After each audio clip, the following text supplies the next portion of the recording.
بسم اللہ الرحمن الرحیم۔ آسان عربی گرامر برائے قرآن فہمی کے سلسلے کا یہ لیکچر نمبر 93 ہے۔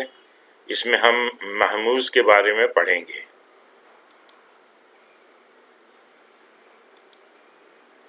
محموز جن الفاظ کے مادے میں حمزہ آ جائے وہ محموز کہلاتے ہیں۔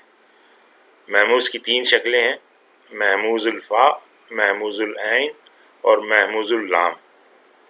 محموز الفا کیا ہے؟ حمزہ فا کلمے پر اگر آ جائے تو وہ محموز الفا ہے، اور اگر حمزہ عین کلمے پر آ جائے تو وہ محموز العین ہے، اور حمزہ اگر لام کلمے پر آ جائے تو وہ محموز اللام ہے۔ محموز الفا کی مثال دیکھیں، امارا، یہ فا کلمے پر ہے حمزہ۔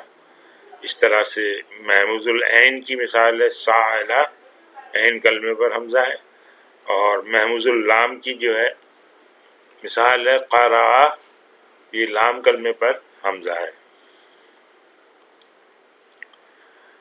اچھا، حرکت کے مطابق حرف علت کی ترجیحات کیا ہیں؟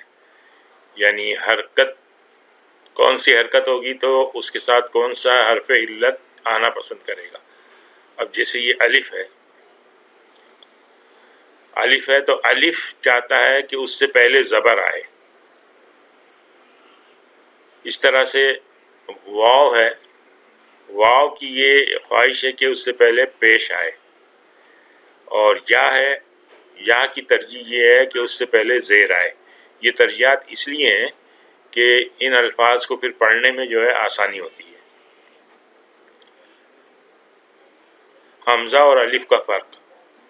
حمزہ حروف تہجی میں سے ہے۔ الف پچھلے لفظ کو لمبا کرنے کے لیے استعمال کیا جاتا ہے۔ الف اور لفظ کے درمیان یا آخر میں آتا ہے، شروع میں کبھی نہیں آتا۔ یعنی الف جو ہے لفظ کے درمیان میں آتا ہے، یا آخر میں آئے گا، شروع میں نہیں آئے گا، جبکہ حمزہ جو ہے تینوں جگہ پر آ سکتا ہے۔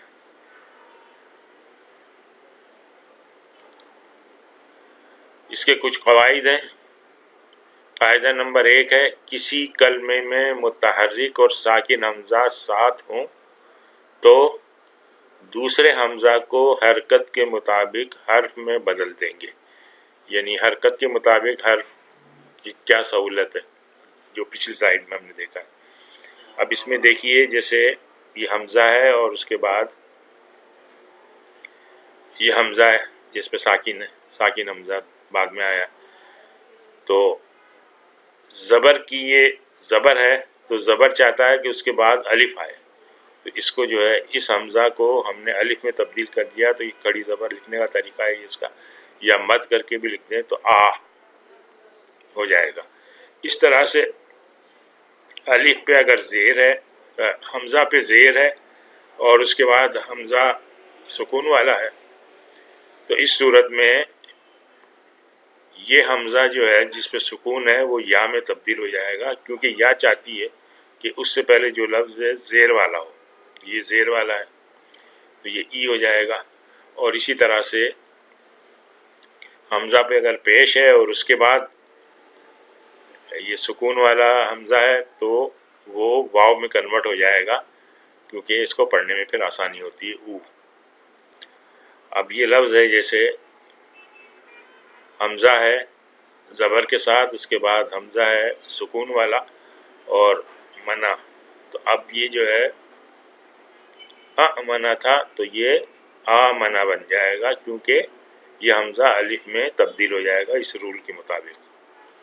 اس طرح سے ایمانن، یہ حمزہ جو ہے جس پہ سکون ہے وہ یا میں تبدیل ہو جائے گا، کیونکہ اس سے پہلے حمزہ زیر والا آ رہا ہے، تو اس طرح سے یہ یا میں تبدیل ہو کے بن جائے گا ایمانن۔ قاعدہ نمبر 2 دیکھیں، کسی کلمے کے ابتدا میں 2 مفتوح حمزہ ہوں تو دوسرے حمزہ کو واو میں بدل دیں گے۔ اب یہ دیکھیں، یہ کلمہ ہے، اس میں اس کے شروع میں یہ 2 مفتوح حمزہ آ رہے ہیں، تو یہ دوسرے والے حمزہ کو واو میں بدل دیا تو یہ لفظ پھر عوامرو بن گیا۔ اس طرح سے یہاں دیکھیے یہ دو مفتوح حمزہ آ رہے ہیں، تو یہ والا جو حمزہ ہے دوسرا، اس کو ہم واو میں تبدیل کر دیں گے تو یہ اواخرو بن جائے گا۔ قاعدہ نمبر 3 دیکھیے، ما قبل متحرک حرف کے بعد ساکن یا مفتوح حمزہ ہو تو حمزہ کو حرکت کے موافق حرف علت میں بدل دیں گے۔ یہ دیکھیے مثال ذئبن، اب یہ اس میں دیکھیں کہ ما قبل یہ صحیح لفظ ہے اور زیر کے ساتھ ہے، اور اس کے بعد جو حمزہ آ رہی ہے وہ ساکن ہے، تو یہ کنڈیشن پوری ہو رہی ہے۔ تو اب اس میں ہم کیا کریں گے، حمزہ کو حرکت کے موافق حرف علت میں بدل دیں گے۔ تو زیر کے ساتھ موافق کون سا حرف آتا ہے، یا آتا ہے، تو یہ زیبن بن جائے گا۔ اس طرح سے یہ لفظ ہے رأسن، اب یہاں پہ بھی یہی کنڈیشن آ رہی ہے، تو اس میں زبر کے ساتھ کون سا لفظ کمفرٹیبل ہوتا ہے، الف، تو یہ راسن بن جائے گا۔ ایک اور مثال دیکھیں، یہ مؤمنن، اب یہاں پہ جو ہے حمزہ سے پہلے پیش آ رہا ہے، تو پیش جو ہے واو کے ساتھ کمفرٹیبل ہے، تو یہ مومن بن جائے گا، مومنن۔ اس طرح سے حزن جو ہے، اب یہ جو حمزہ ہے اس کے اوپر فتح آ رہی ہے، یہ کنڈیشن فلفل ہو رہی ہے، اور اس سے پہلے پیش ہے، تو یہ حمزہ جو ہے واو میں کنورٹ ہو جائے گا، تو حزون بن جائے گا۔ قاعدہ نمبر 4 دیکھیں، جو حمزہ واو یا ساکن کے بعد آئے تو کیا کریں گے، اسے اسی حرف علت میں بدل کر ادغام کر دیں گے۔ دیکھیے نبی ان ہے، تو اب یہ کنڈیشن فلفل ہو رہی ہے، جو حمزہ واو اور یا ساکن کے بعد آئے۔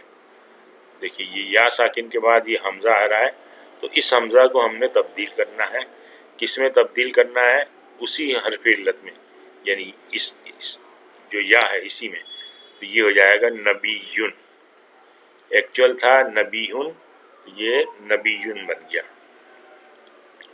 اس طرح سے اس میں دیکھیے خطیئتن، یہ حمزہ اس سے پہلے یا آ رہا ہے، تو اس حمزہ کو ادغام کریں گے یا کے ساتھ یا بنا کے، تو خطیئتن بن جائے گا۔ قاعدہ نمبر 5، جو حمزہ حرف ساکن صحیح کے بعد آئے تو اس کی حرکت حرف صحیح کو دے کر اسے حذف کر دے۔ ٹھیک ہے جی، اب یہ لفظ ہے مرأتن، اب حمزہ آ رہا ہے ساکن صحیح کے بعد، ٹھیک ہے، یہ ساکن لفظ ہے اور را جو ہے وہ صحیح لفظ ہے، اس کے بعد حمزہ آ رہا ہے، تو یہ کنڈیشن فلفل ہو رہی ہے۔ تو اب اس میں کیا ہوگا، اس کی حرکت حرف صحیح کو دے کر اسے حذف کر دیں، یعنی حرف صحیح را ہے یہاں پر، تو یہ جو حرکت ہے زبر، یہ زبر ادھر شفٹ ہو جائے گی، اور یہ حمزہ جو ہے اس کو حذف کر دیں گے، یعنی غائب کر دیں گے، تو یہ غائب ہو جائے گا، اور یہاں پہ را کے اوپر زبر آ جائے گا، تو یہ بن جائے گا مراتن۔ اچھا، اس میں قاعدہ نمبر 1 اور 2 جو شروع میں دیکھے تھے وہ لازمی ہیں، باقی اختیاری سے مراد یہ کہ چاہے تو قاعدہ لگا لیں، چاہے تو قاعدہ نہ لگائیں۔ اس کی گردان دیکھیں، ماضی معروف کی، ایک لفظ لیتے ہیں امارا یا امورو، باب نصرہ سے ہے یہ، تو اس کی گردان ویسے ہی ہے، اس میں کوئی فرق نہیں پڑ رہا، امارا امارا امارو، امرت امرتا امرنا، امرتا امرتما امرتم امرتی امرتما امرتن امرتو امرنا، جیسے صحیح سالم کی ہے وہی ہے۔ ماضی معروف کی دیکھیں، یعمرو یامران یامرون، تعمرو تعمران یعمرن، تعمرو تعمران تعمرون، تعمرین تعمران تعمرن، آمرو نامرو۔ آج ہم یہیں پہ اکتفا کرتے ہیں۔ سبحانک اللہم و بحمدک، نشہد ان لا الہ الا انت، نستغفرک و نتوب الیک۔